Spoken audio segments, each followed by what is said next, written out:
सहारा प्रणाम। सहारा समय के खास कार्यक्रम दंगल 2024 में मैं अलहमरा खान आप सबका स्वागत करती हूँ। लोकसभा चुनाव संपन्न हो चुका है, ऐसे में आप सबको बेसब्री से इंतजार है परिणाम का। हमारे साथ वरिष्ठ पत्रकार मौजूद है और इनसे ज़्यादा शायद एक तरीके से एनालिसिस की अगर हम बात करें तो सटीक एनालिसिस कोई और नहीं कर सकता। तो सबसे पहले मैं सबका स्वागत कर देती हूँ। हमारे साथ प्रमोद गोस्वामी जी हैं, नवलकांत सिन्हा जी हैं, मनमोहन जी हैं और सैयद कासिम जी हैं। सबसे बड़ी चीज़ ये है कि इस चुनाव में इतनी भीषण गर्मी में ये जो चुनाव कराया गया, तो चुनावी गर्मी तो है ही, साथ ही साथ सियासत का पारा भी चढ़ा हुआ है। गोस्वामी जी, आप ये बताइए कि आपको क्या लग रहा है 2014, 2019 और 2024 के चुनाव में क्या अंतर है? 2014 और 19 से बिल्कुल इतर चुनाव ये देखने को मिल रहा है। अगर उसको देखा जाए तो जो एक राजनीतिक समीकरण थे वो भी बिगड़े हुए हैं। दूसरी जो सबसे बड़ी बात ये है कि मुझे लगता है कि जो भारतीय जनता पार्टी की जो एक विश्वसनीयता थी, या जो 14 में उसके बाद 19 में जो उन्होंने अपने वादे किए, जो जन सरोकारों के वादे थे, वो कहीं ना कहीं वो एक आलोचना का विषय बने रहे। और इस चुनाव में मुद्दा भारतीय जनता पार्टी ने जन सरोकारों के मुद्दे पर कोई बात ही नहीं रखी। इसके अलावा वो कहीं मंगलसूत्र की बात करते रहे, कहीं मुजरे की बात करते रहे, कहीं कुछ करते रहे, वो एक बात रही। दूसरी अगर एक महत्वपूर्ण देखा जाए कि अगर 14 और 19 में विपक्ष बिखरा हुआ था, पूरे एक देश के परिप्रेक्ष्य में देखें, न केवल उत्तर प्रदेश के, वो कहीं ना कहीं वो कंसोलिडेट हुआ, कहीं ना कहीं जुड़ा। वो भारतीय जनता पार्टी को जो उसको एडवांटेज था, वो उसके एडवांटेज नहीं रहा। मतलब 14 में और 19 में नहीं जुड़ाव था इनका? नहीं, बिल्कुल नहीं था। सब विपक्ष अलग लग रहा था। अगर आप 14 में देखें तो वो भी अलग था और 19 में भी अलग था। कहीं छोड़ दीजिए दो एक जगह की, हम पूरे व्यापक बात कर रहे हैं। जो ये गठबंधन बना, इंडिया गठबंधन वर्सेस एनडीए कह लें आप, ये सीधी सीधी फाइट हो गई। वो भारतीय जनता पार्टी के पेशानी पर उसने पसीने ला दिए। कासिम जी, आप ये बताइए, अभी प्रमोद जी जो बता रहे थे उससे आप कितना सहमत हैं? आपको क्या लग रहा है, इस बार का चुनाव अलग होने जा रहा है या इस बार के चुनाव में 80 में से इस बार ये 70 सीटें ना निकाल ली जाए?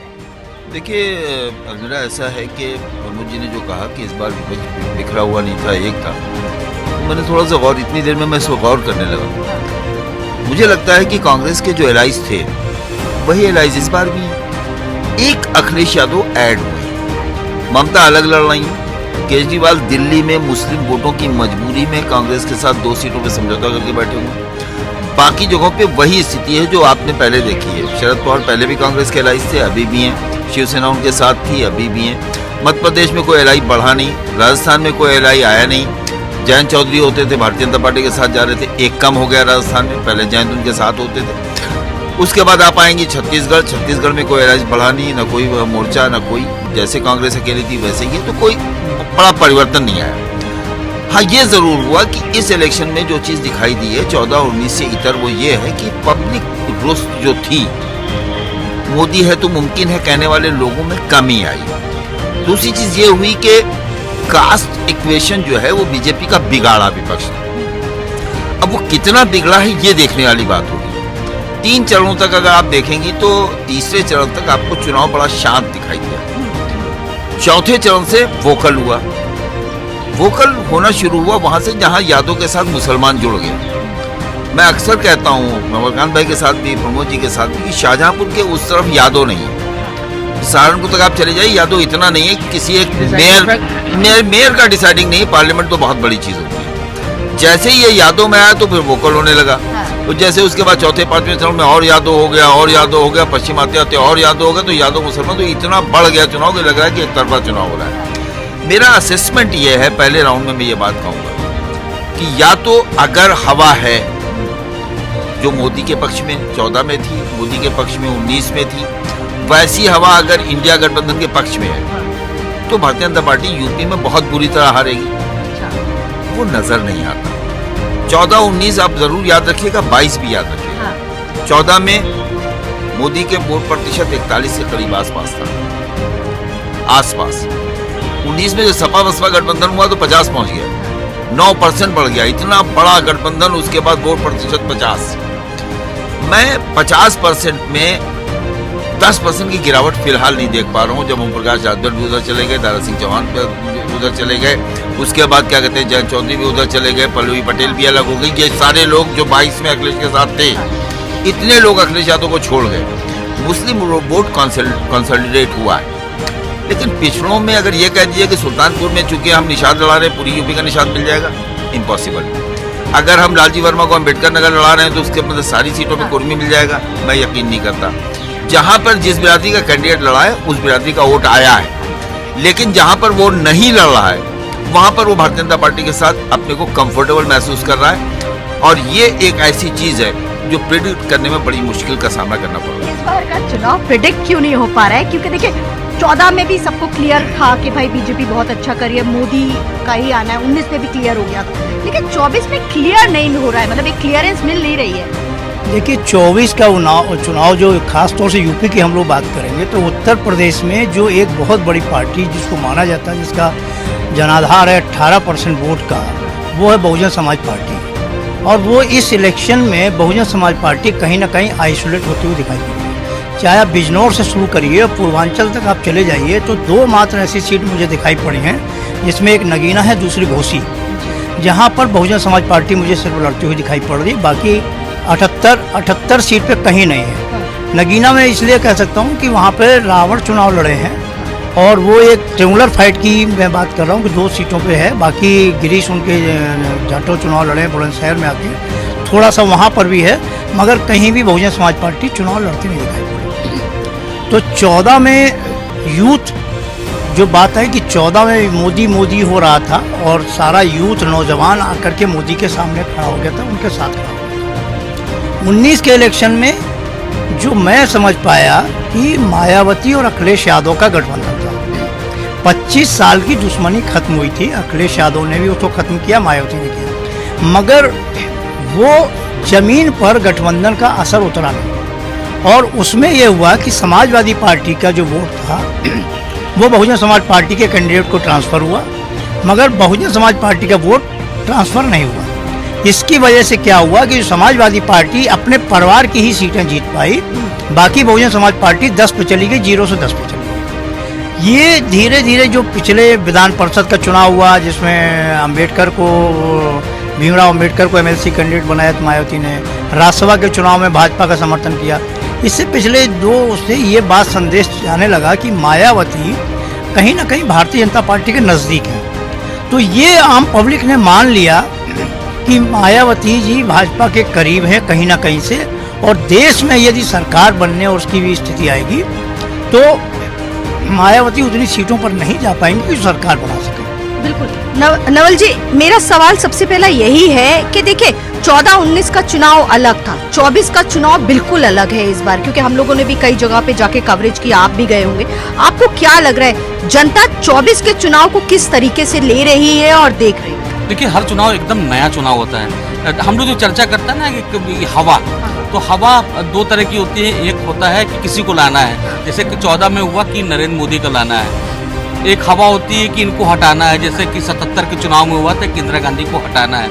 ये 2 तरह की हवा थे। तीसरी एक हवा वो होती है जो भावुक हो जाता है आदमी किसी के प्रति, जो राजीव गांधी चुनाव जीते थे, जो इंदिरा गांधी की हत्या के बाद, तो वो था एक इमोशनल अटैचमेंट था। अब हमको ये कैलकुलेट करना है कि ये चुनाव है किस तरह का और कितने आंकड़े, क्योंकि पूरे देश का चुनाव है। तो आप एकदम सरल भाषा में आपसे कहें कि जैसे उत्तर प्रदेश की बात कीजिए, तो यहाँ पे हम मान लेते हैं फर्स्ट हैंड, अभी खत्म ही हुआ चुनाव, फर्स्ट हैंड खाली मान लीजिए कि यूपी में सीटें कम हो रही हैं बीजेपी की, है ना।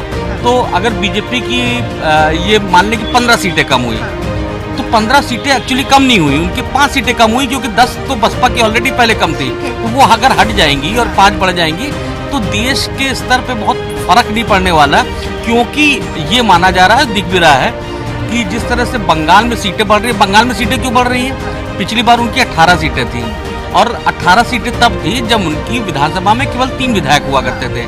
आज की डेट में वहाँ पे उनके 80 विधायक हैं। तो 3 से जो 80 का सफर विधानसभा में तय किया है, तो यहाँ लोकसभा में भी वो सफर तय करेंगे। उड़ीसा में बीजेपी की सीटें बढ़ेंगी। तो सवाल ये है कि पूरे देश में बीजेपी की सीटें कम कहाँ हो रही हैं, और ये अगर नंबर्स ज़्यादा हैं तभी बीजेपी नहीं आएगी। बाकी उत्तर प्रदेश की बात जो हम लोग कर रहे हैं, इसमें हम लोग को कैलकुलेट करना, जैसे हम लोग पहले 3 फेज में बहुत हल्ला हुआ कि पोलिंग बहुत कम हुई है, कहीं 3% फर्स्ट फेज में कम हुई, उसके बाद 1.5-2 उस तरह के कम होती रही। लेकिन आप परसेंटेज में तो कम हो रही है, लेकिन आप अगर वोटों के नंबर्स में देखेंगे तो उन 3 फेज में 1.5 करोड़ से ज़्यादा वोट पड़े हैं। अब 1.5 करोड़ जो ज़्यादा वोट पड़े होंगे, वो संभवतः वो वोट होंगे जो 5 साल में 18 साल के हो गए और उनका मतदाता पहचान बंद हो गई, मतदाता सूची में नाम है, वही लड़के होंगे। अब देखिए, इस पे हम लोग कभी नहीं जाते, हम लोग जो हल्ला होता है उस पर ज़्यादा देते हैं। नरेंद्र मोदी जो काम करते हैं जो पिछले 9-10 साल से जो करते आए, कि वो जब एग्ज़ाम होता है उसमें बच्चों से बात करते हैं कि नहीं, अगर आप ज़्यादा नहीं पढ़ पा रहे तो उसके लिए परेशान ना होइए, और उनकी समस्याओं को डिस्कस करते हैं। और बच्चे ही नहीं, माँ बाप भी कहते हैं अरे सुनो, कुछ ना कुछ अच्छा ही निकलेगी, कोई बात है ना। वो जो सुनवाते हैं, वो एक कनेक्शन, जो लड़का 10 साल 11 साल का था, उससे मोदी ने उसी समय कनेक्शन जोड़ लिया। उससे ना राहुल गांधी ने जोड़ा, मन की बात तो अलग होगी, उससे ग्रामीणों से कनेक्ट किया, उससे उनसे कनेक्ट जो है राहुल गांधी भी नहीं हुए, उससे विपक्ष का कोई भी नेता कनेक्ट नहीं हो रहा है। उससे वो नरेंद्र मोदी को जानते हैं, और वो पॉलिटिकल नहीं है, उनका इंटरेस्ट ही नहीं है पॉलिटिक्स में, तो वो केवल नरेंद्र मोदी को सुनते आ रहे, तो कहीं ना कहीं पॉजिटिव छवि नरेंद्र मोदी की बनी है। कि नवल जी, आपको नहीं लगता राहुल गांधी का बहुत बड़ा इमेज मेकओवर हुआ है इस चुनाव में? क्योंकि जहां गांव हम गए, लोगों से हमने बात की, हमने 2014 में देखा था राहुल का वो एक लार्जर देन पिक्चर, ना 19 में देखी, लेकिन 24 में हमने ये पिक्चर देखी है राहुल की। देखिए, अभी तो ये 3 दिन बाद पता चलेगा कि कितना मेकओवर, कितना चीज़ों को एस्टेब्लिश किया है। समस्या ये है कि जिसकी बात सब लोग यही बात कर रहे हैं कि आखिर जो कनेक्शन था, जो लोगों को जोड़ने की बात थी, जैसे आम आदमी पार्टी है, अब आप दिल्ली में उससे समझौता करके लड़ रहे, पंजाब में वो अलग लड़ रहे हैं। इस तरह के जो गठबंधन है, बेमेल गठबंधन, एक जो मैसेज जाना चाहिए था विपक्ष से कि निश्चित रूप से बहुत सारी बीजेपी की वजह से परेशानी है, बेरोजगारी और तमाम मुद्दे हैं, उनको एड्रेस करने के लिए सब लोग को दिल से आना चाहिए था, आगे बढ़कर जुड़ना चाहिए था। हम कुछ ऐसी अहम सीटों की बात करते हैं, जैसे मेरठ हो गया, अलीगढ़ हो गया, बुलंदशहर हो गया, श्रावस्ती हो गया, आपको क्या लग रहा है कुछ ऐसी अहम सीटें हैं जहां पर बीजेपी का जो गढ़ रहा है, वहां पे बीजेपी इस वक्त वीक दिख रही है? चुनाव परिणाम 4 तारीख को आने, लेकिन कहीं ना कहीं अगर ओवरऑल एनालिसिस करें तो आपको क्या लग रहा है कि कुछ सीटें बीजेपी हार रही है अपने आप? जैसे मेरठ सीट की अगर हम बात करें, भाई उन्होंने राम के रूप के अरुण गोविल को खड़ा कर दिया था, ऐसे में अरुण गोविल ने जो जिस तरीके से कटाक्ष करे और वार किया, उन्होंने कहीं ना कहीं डैमेज करने की कोशिश करी। आप सोचिए, उन्होंने कह दिया, उन्होंने आरक्षण पे बात कर दी, इस पे ही विवाद हो गया। नहीं, ये खाली अलमरा यही खाली न ले लो, आप मेरठ ले लो, मुजफ्फरनगर ले लो, मुरादाबाद ले लो, रामपुर ले लो, अलीगढ़ ले लो, आपका फिरोजाबाद ले लो, कन्नौज ले लो, ये सारी सीटें तो भाजपा के पास थी। बिल्कुल ठीक। मतलब अगर आप देखें तो ये आजमगढ़ ले लो, तो ये सारी सीटें तो भाजपा के पास थी। बिल्कुल, ऐसा तो नहीं है कि कहीं ये सारी सीटें कहीं ना कहीं ऐसी जो वहाँ की रिपोर्ट्स आ रही है, वो सीधी सीधी नजर आ रहा है कि इसमें भारतीय जनता पार्टी हार रही है। ऐसा अब रिजल्ट क्या होंगे ये तो 4 को पता लगेगा। दूसरी एक जो इस चुनाव में एक आपकी ये भी बात रही कि जो मुझे लगता है कि भारतीय जनता पार्टी ने जो 400 सीटें पार और 80 का जो उन्होंने एक परसेप्शन बनाने की कोशिश की, उसको विपक्ष ने बड़े करीने से उसको कन्वर्ट कर दिया कि ये संविधान बदलेंगे कि नहीं बदलेंगे ये अलग बात है, लेकिन उसका क्योंकि राजनीति परसेप्शन की होती है, ये एक परसेप्शन विपक्ष ने बना दिया कि अगर ये इनको 400 मिल गई और ये 80 यहाँ से मिल गई तो ये संविधान बदल देंगे। यहाँ के कई अम्बेडकरवादी और जो दलित चिंतक हैं, उन लोगों से उनसे मेरी बात हुई है, उनका ये कहना था कि अब की जो समाजवादी पार्टी को जो 19 में हुआ या गठबंधन, उसमें भी अगर आप देखें तो दलित वोट बैंक में, जैसा मनमोहन ने कहा कि दलित वोट बैंक सपा में नहीं गया, लेकिन यादव वोट बैंक या सपा का वोट बैंक वहाँ ट्रांसफर हो गया। तो दलित स्टेट गेस्ट हाउस कांड से बुरी तरीके से समाजवादी पार्टी से खपा था। लेकिन इस बार उन चिंतकों का कहना है कि लगभग 30 से 35% वोट जो है दलित का, ऐसा कहना है, उनका मानना है। गया कि नहीं गया ये तो 4 को पता लगेगा। लेकिन अगर ऐसा है तो मुझे लगता है कि परिणाम अप्रत्याशित होंगे, क्योंकि ये डिसाइडिंग फैक्टर है, डिसाइडिंग फैक्टर जो मुझे लगता है। दूसरी बात जो अभी हमारे काजी साहब ने बात कही, गठबंधन की बात की, उस पर एक चीज खाली मैं जोड़ना चाहूँगा। उत्तर प्रदेश यहाँ की 80 सीटें हैं और महाराष्ट्र वहाँ शायद 42 है, तो ऐसे लगभग मान लीजिए 125 सीटें हैं।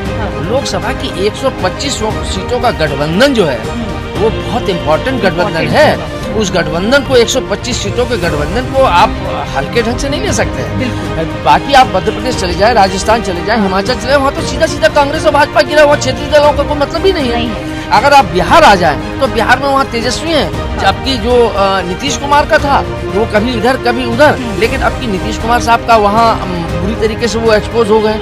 ऐसा कहा जा रहा है, वहाँ की जो रिपोर्ट्स आ रही हैं कि नीतीश कुमार का जो अपना वोट बैंक है कुर्मी, वो कहीं ना कहीं इस बात से आहत है, तो वो भी कहीं ना कहीं ये बढ़ रहा है या शिफ्ट हो रहा है या कम हो रहा है। तो ये सारी चीजें, मेरा गठबंधन से आशय सिर्फ ये है कि ये पूरे प्रदेश में जो जिस ढंग से भारतीय जनता पार्टी के खिलाफ एक जो लामबंदी हुई है, वो चाहे गठबंधन के रूप में हुई हो और चाहे बगैर गठबंधन के रूप में हुई हो, उसका कहीं ना कहीं नुकसान भारतीय जनता पार्टी को हो रहा है, ऐसा मुझे लगता है। कासिम भाई, आप क्योंकि दलित राजनीति को बहुत अच्छी तरीके से समझते हैं, आप बसपा भी बहुत लंबे समय से कवर कर रहे हैं, आपको क्या लग रहा है जो ओबीसी और दलित वोट बैंक है वो जिस ओर जाएगा वो कहीं ना कहीं विनिंग फैक्टर डिसाइड करेगा?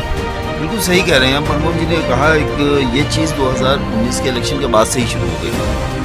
इसमें मैं आपको बताता हूँ, इसकी रिसर्च सुनिए। यादव वोट उसी तरह से नहीं गया जैसे जाटो ने गया। ना यादव बार बीएसपी के साथ गया, ना जाटो जो है समाजवादी पार्टी के साथ। समाजवादी पार्टी का वोट बैंक जो कहा जाता है, सहारनपुर मुसलमान, मेरठ मुसलमान, उसके बाद क्या अमरोहा मुसलमान, उसके बाद आपके गाजीपुर मुसलमान, ये मुस्लिम वोट, जौनपुर मुसलमान, मुस्लिम जो था वो कंसोलिडेट होकर बीएसपी के कैंडिडेटों के साथ रुका, और जहां जहां मुस्लिम और जमात अनुसूचित जात का जो कॉम्बिनेशन है ये बना, तो वहां पर वो ट्रांसफर हो गया, वो सीटें वो जीत गए।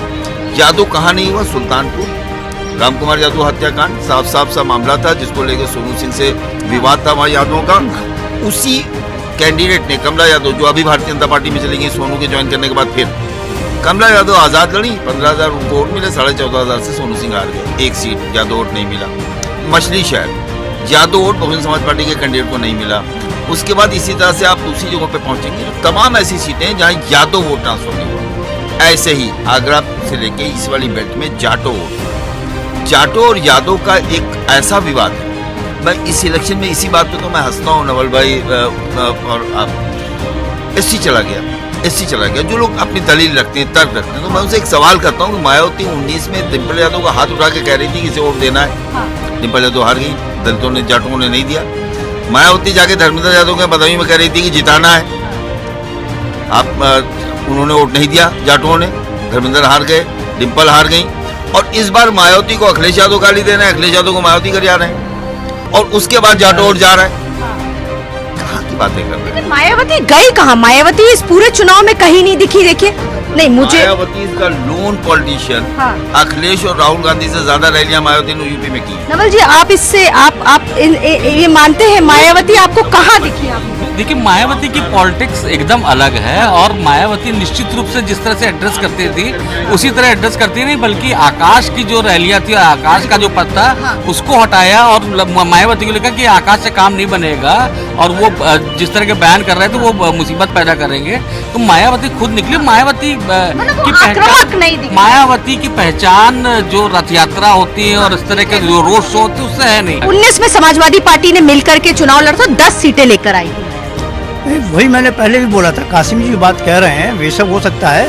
देखिए, उस चुनाव में मुस्लिम इंटैक्ट हुआ था, मान लीजिए सपोज करिए बहुजन समाज पार्टी के पास, जैसे कासिम जी, मगर इस चुनाव में 2024 के चुनाव में कांग्रेस से गठबंधन या समाजवादी पार्टी का नहीं होता तो फिर बहुत दिक्कत पैदा होती, क्योंकि इस इलेक्शन में मुस्लिम गठबंधन के साथ इंटैक्ट हुआ है।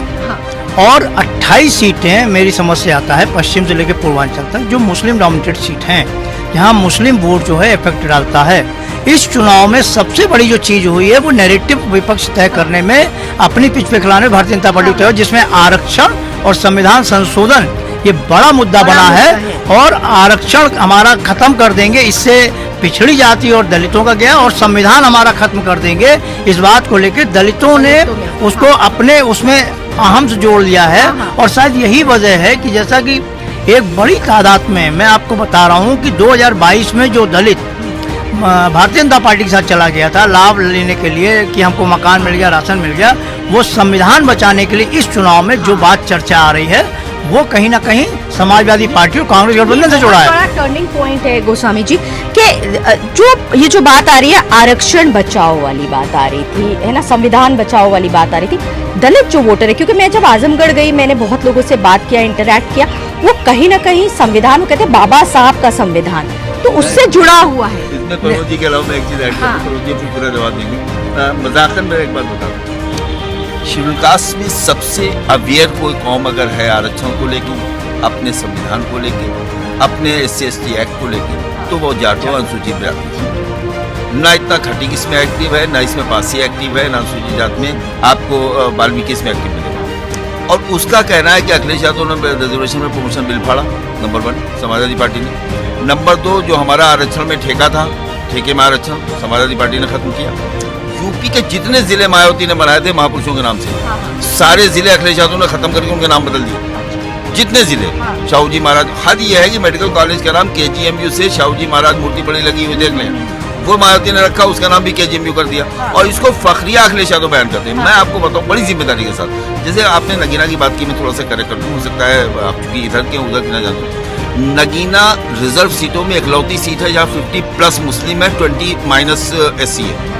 वहाँ 20% से कम शेड्यूल कास्ट है, 50% ज्यादा मुसलमान है, इसलिए वहाँ BSP लड़ाई में है ही नहीं। वहाँ चंद्रशेखर को मुसलमान लड़ा रहा है, चंद्रशेखर को मुस्लिम लड़ा रहा है, मुस्लिम लड़ा रहा है। शेड्यूल कास्ट वहाँ 20% है, मुस्लिम 50+ है, मजबूत दावेदार है, इसीलिए कि वो उसको मुस्लिम लड़ा। वो SC एटो का खेल ही नहीं, उसको लोग नगीना को SC से जोड़ते हैं।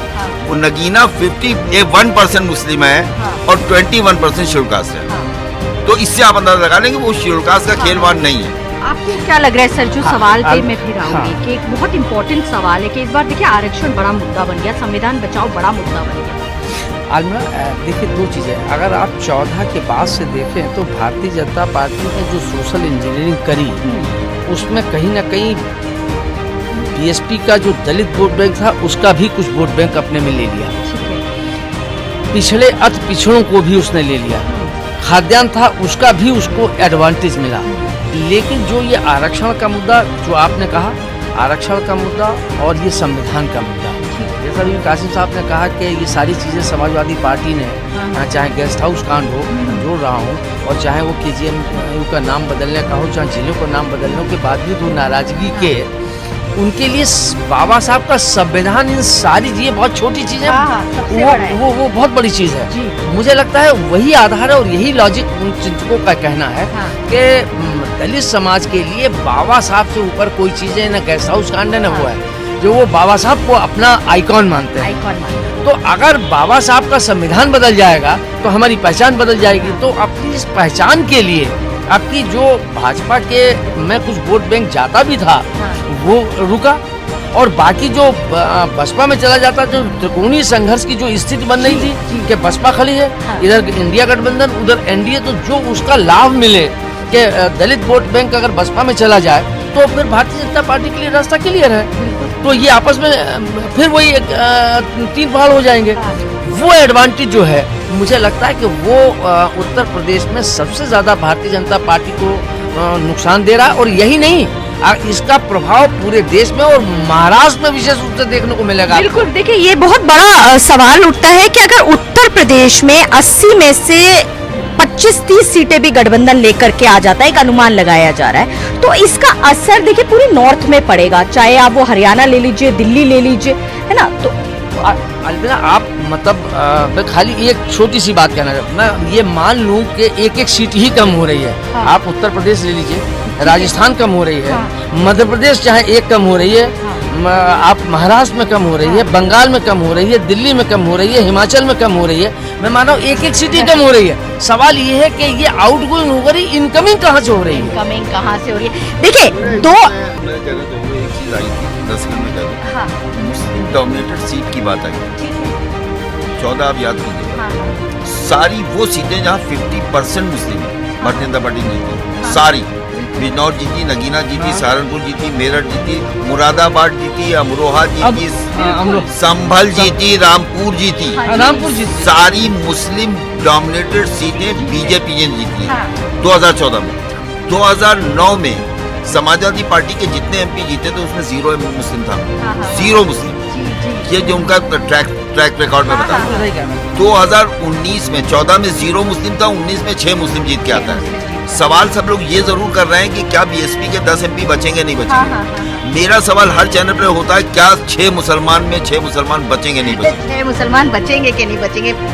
नहीं देखिए, मगर जो 19 का चुनाव और 24 का चुनाव, ये बहुत फर्क का सवाल है, क्योंकि मैं फिर ये कहूँगा कासिम साहब की बात को जोड़ते हुए कि 2019 में ट्रेंगुलर फाइट थी, जैसा प्रमोद जी कह रहे थे, मगर इस चुनाव में अब चाहे यूपी हो, बिहार हो, महाराष्ट्र हो, राजस्थान और मध्य प्रदेश में तो खैर 2 दल के अलावा कुछ है ही नहीं, सब जगह डायरेक्ट फाइट हो रही है, तो ट्रेंगुलर फाइट नहीं है कहीं ना। तो जब 3 ट्रेंगुलर फाइट नहीं होगी तो उससे नुकसान बीजेपी का होगा, क्योंकि खोने के लिए बीजेपी के पास है। क्योंकि जो बात आ रही थी कि बढ़ेगी कहाँ से, आप सैचुरेशन पॉइंट पे 303 ले आए थे, आप कर्नाटक में आप 24 सीट जीते, राजस्थान में 25 जीते, मध्य प्रदेश में आप 28 जीते, पश्चिम बंगाल में 18 जीते, यूपी में आप 64 जीते।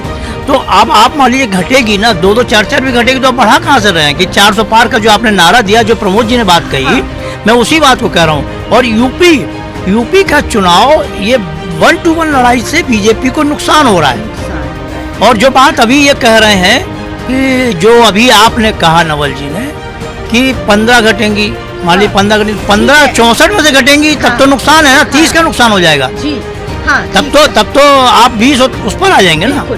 नहीं, लेकिन ये बताइए कि समाजवादी पार्टी अपने आप को कहाँ देखती है? देखिए 14 में भी 5 सीटें, 19 में भी 5 सीटें, और अभी 24 की अगर हम बात करें, देखिए 19 में उनका गठबंधन बसपा के साथ था तो बसपा को फायदा मिला 10 सीटें, अभी कांग्रेस के साथ गठबंधन है नवल जी, तो क्या लग रहा है कांग्रेस का फायदा मिलने जा रहा है इनको, या ये अपना अलग से वोट बैंक लेकर के आ रहे हैं? देखिए हम लोग की समस्या ये है कि एक फैक्टर को हम लोग बहुत अवहेलना करते हैं ध्यान देने में, वो है मायावती। आपको ये जरूर सोचना चाहिए कि 14 में मायावती की 0 सीटें थी उत्तर प्रदेश में, और उसके बाद जब समाजवादी पार्टी के संग लड़ती तो डबल डिजिट में आ जाती है, 10 सीटें हो जाती हैं, लेकिन फिर भी मायावती क्यों चुनाव नहीं लड़ रही है, ये सबसे बड़ा सवाल है। कुछ लोग कहते हैं कि कहीं दबाव में लड़ रही हैं, हम कहने कि अगर 2 मिनट के हटा दीजिए कि दबाव नहीं है, अगर कोई स्ट्रेटेजी है उस स्ट्रेटेजी पे भी गौर करना होगा। और उसकी सबसे बड़ी स्ट्रेटेजी है कि जो पिछला, जैसा कासिम भाई बात कर रहे थे कि पिछले चुनाव में जो पोलिंग हुई है वो जाटव वोट जो समाजवादी पार्टी को वोट देना चाहिए था, जहाँ पे सपा का कैंडिडेट खड़ा था, उसने बीजेपी को वोट कर दिया, और मायावती को लगा कि ये हमारा जो वोट बैंक है इसकी अगर आदत पड़ गई दूसरी तरफ देने की तो हमारा कहीं वोट बैंक खत्म ना हो जाए। और वैसे भी 18% बात कर रहे थे, पिछले चुनाव में 12 के करीब उनका परसेंटेज था, 12-13% मान लीजिए, तो वो परसेंटेज कम हुआ था। तो मायावती की बेसिक वजह यही है। अब ये हो रहा है कि जाटव अगर वोट नहीं देगा बसपा को, तो ये मान लीजिए, ये मेरा विश्लेषण है कि वो फिर कांग्रेस और समाजवादी पार्टी को भी नहीं देगा, वो बीजेपी को वोट देगा। और बीजेपी को वोट देने का मतलब है कि बीजेपी का वोट बहुत ढंग से बढ़ जाएगा। और जहाँ जहाँ मुस्लिम कैंडिडेट खड़े हुए हैं, जो बीएसपी ने खड़ा की है, ऐसा नहीं है कि वो शून्य पाएगा कि ये तो ऐसे खड़ा कर दिया गया है बीजेपी को फायदा पहुँचाने के लिए। बहुत सारे कैंडिडेट होते हैं जिनकी अपनी ताकत होती है, और आप लोगों ने आजमगढ़ का पिछला जो उपचुनाव हुआ था उसमें देखा ही है, गुड्डू जमाली ने किस तरह से वोट हासिल किए थे। तो मायावती भी किसी अगर मुस्लिम को दे रही है, किसी भी को भी देती है, तो वो बहुत सोच समझ के नाप तोल के देती है। और ये माना जाता है कि जो बसपा में लड़ता है उसको कुछ ज़्यादा पैसा खर्चा करना होता है, तो जो कुछ ज़्यादा पैसा लगा रहा है वो हवा में नहीं लगाता, वो कुछ ना कुछ हासिल करता है। तो इस फैक्टर को हम लोग को ध्यान में रखना होगा, तभी हम ढंग से विश्लेषण कर पाएंगे। कांग्रेस एक ही सीट लेकर के आई थी 2019 के चुनाव में, इस बार रायबरेली अमेठी बहुत अहम सीटें हैं, और खास तौर से अगर हम रायबरेली सीट की बात करें या राहुल गांधी वहाँ पे कंटेस्ट कर रहे हैं, बहुत आलोचना भी की गई प्रमोद जी उनके लिए, लेकिन अमेठी सीट पर लोग कह रहे हैं कि अमेठी सीट पर बहुत तगड़ी फाइट है। अनुराग, मुझे ये दोनों सीटों पर मुझे लगता है रायबरेली की लड़ाई जो है राहुल जी की, हाँ। वो इस बात की है कि वो 2014 में सोनिया जी जो 3 लाख प्लस से जीती थी, हाँ। उससे ज़्यादा जीतते हैं या कम रह जाते हैं। अच्छा। वहाँ कोई लड़ाई मुझे नज़र नहीं आती है। हाँ। जहाँ तक अमेठी की बात है, हाँ। वहाँ बहुत शानदार लड़ाई है और के.एल. शर्मा वहाँ टेस्ट पे है। अच्छा, आपको क्या लग रहा है? मुझे के.एल. शर्मा बहुत ज़्यादा आगे दिखाई दे रहे हैं। अच्छा। और मैं पिछली राहुल गांधी की हार की वजह भी बीएसपी को मानता हूँ। मैंने कहा ना, मैं 91 से बहुजन समाज पार्टी को पढ़ रहा हूँ। बीएसपी वहाँ हमेशा लड़ती रही, काशीराम भी वहाँ से लड़े। पिछले इलेक्शन में अखिलेश यादव ने 19 में वो सीट अपने खाते में छुड़वाई और कांग्रेस को दे दी। बीएसपी कैंडिडेट था नहीं।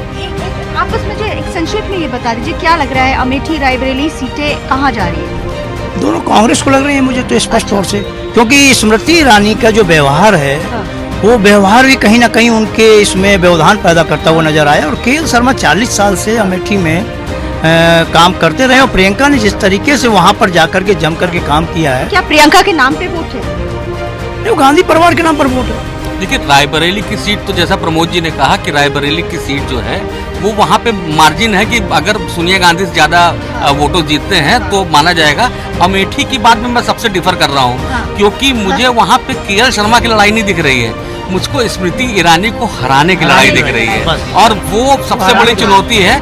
मुझको लगता है कि के.एल. शर्मा की जगह अगर प्रियंका गांधी उतरती तो वहाँ पे कोई लड़ाई ही ना होती। अच्छा, लास्ट चरण के ऊपर हम आते हैं भाई। मोदी के गढ़ में चुनाव हो गया है और ऐसे में मिर्जापुर बहुत अहम सीट मानी जा रही है वहाँ के आसपास के। आपको क्या लगता है मुख्तार अंसारी के बाद वहाँ पे कहीं ना कहीं सीटें इम्पैक्ट करेंगी? गाजीपुर की सीट की बात कर रहे हैं। देखिए, अब जब भी मुख्तार के परिवार की बात होती है तो हम लोग ये कैलकुलेट करने लगते हैं कि वो मुसलमानों के वोट से जीतते हैं, लेकिन मोहम्मदाबाद से जहाँ जो इनके परिवार की सीट है, फिलहाल की सीट रही विधानसभा क्षेत्र, वहाँ पे केवल 10% मुसलमान है।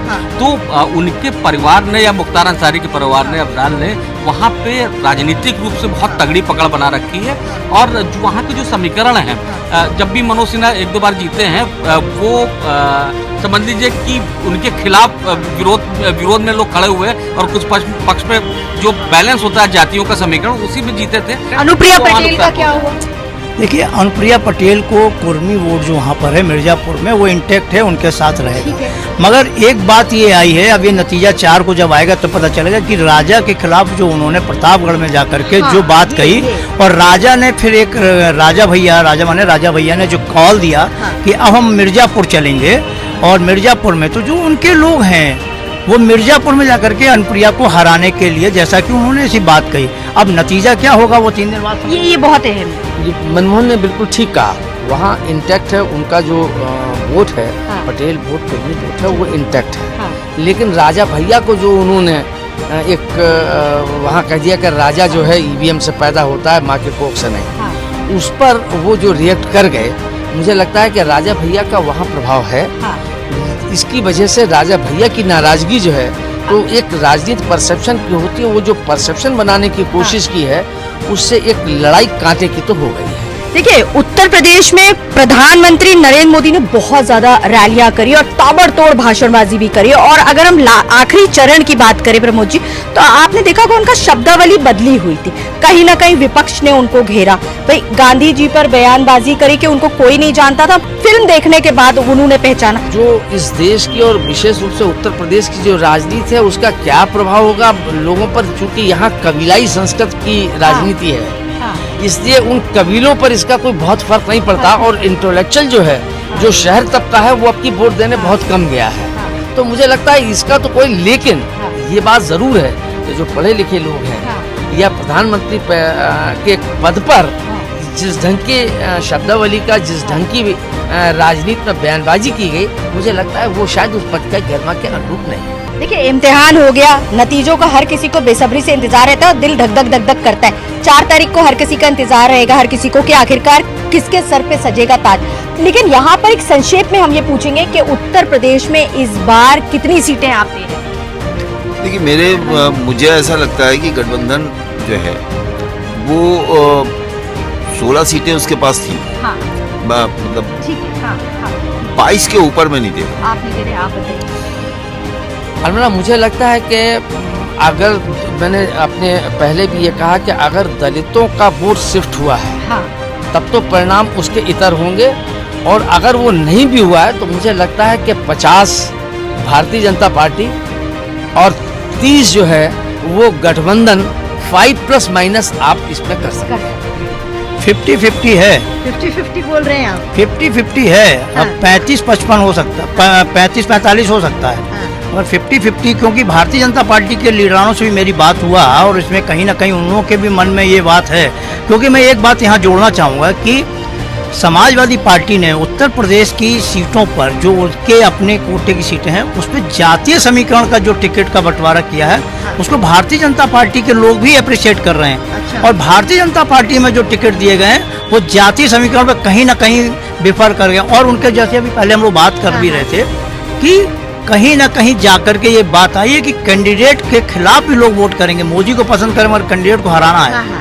और दूसरा जो अभी प्रमोद जी ने कहा कि बात शब्दों पर गई है, अब प्रधानमंत्री जी के मुंह से ये शब्द निकलना कि कांग्रेस की सरकार आ गई तो राम मंदिर में बुलडोजर चल जाएगा, ये मतलब एक हास्यास्पद बात कि आप इस तरह की बात कर रहे हैं, उसको पब्लिक ने हंसी में उड़ा दिया।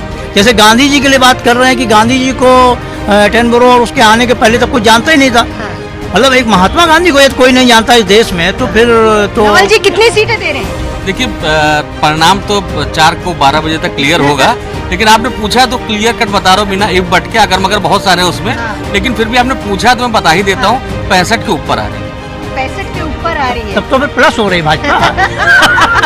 देखिए बहुत अच्छा एक तरीके से एनालिसिस है। देखिए पिटारा खुलेगा 4 तारीख को, और पिटारा जब खुलेगा तभी पता चल पाएगा कि आखिरकार किस ओर हवा चली है और किसके सर पे सजने वाला है ताज। लेकिन कहा यह जा रहा है कि दिल्ली का रास्ता उत्तर प्रदेश से होकर के जाता है। फिलहाल इंतजार करेंगे 4 तारीख का, क्योंकि हर किसी को बेसब्री से इंतजार है, और देखते हैं ये एनालिसिस कितना सटीक बैठता है। सहारा समय के लिए लखनऊ से कैमरामैन रजनीश कुमार के साथ अलहमरा खान, सहारा प्रणाम।